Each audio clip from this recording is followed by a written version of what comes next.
Hello, this is Dr. Neil Baum from New Orleans, and I would like to take 5 to 6 minutes to talk with you about 7 deadly sins that could take place in your urologic practice.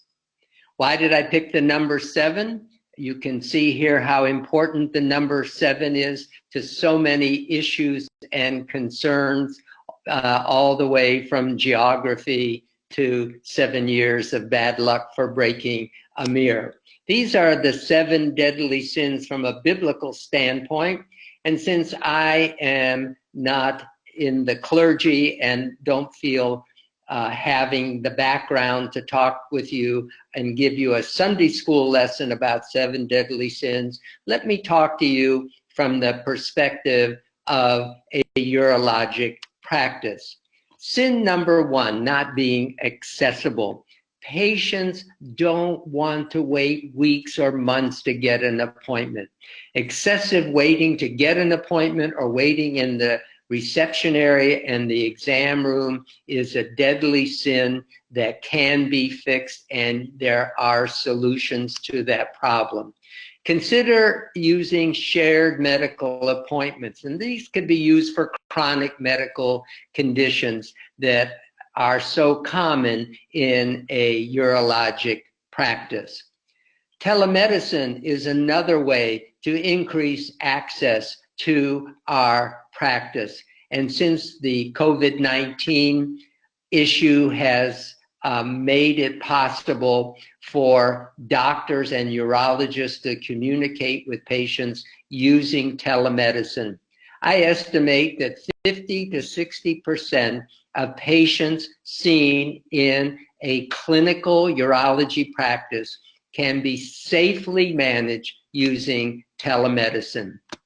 Sin number 2, not checking on your online reputation. We work our whole lives to protect our reputations, and patients are tending to look to others and to online reviews regarding selecting their urologist. You can obtain positive reviews by asking the patients to complete a review at their POS or point of service. Sin number 3, not evaluating denials. You can decrease your denials by having your claims scrubbed and make sure that all the information provided is accurate, and also that the CPT codes match the diagnostic codes. A scrub claim will significantly reduce your number of denials. Sin number 4, not being on the first page of Google. If you aren't on the first page of Google, your practice is going to be invisible and not be seen by potential patients. Statistics show that 75% of users only go to the first page of Google and never look onto that second page. Number 5, not controlling your overhead and turnover. Turnover is very costly. It impacts morale, and it is very expensive to replace someone who has left the practice or who is not working out in the practice. Number 6, not starting on time. For decades, physicians have gotten away with being delayed in the office to see our patients. Patients are not waiting to see their doctor in 2020 and beyond. You have to make a commitment to be an on-time physician. Number 7, protecting against embezzlement.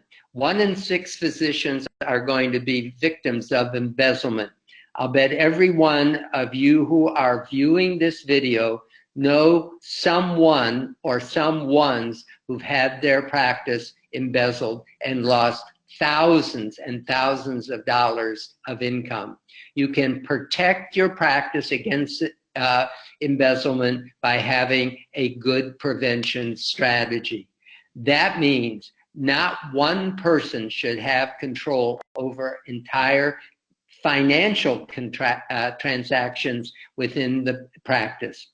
Also, the doctor should perform periodic spot checks of the posting and deposit slips at the end of a day, letting those who are in charge of managing the money that someone is looking over their shoulder.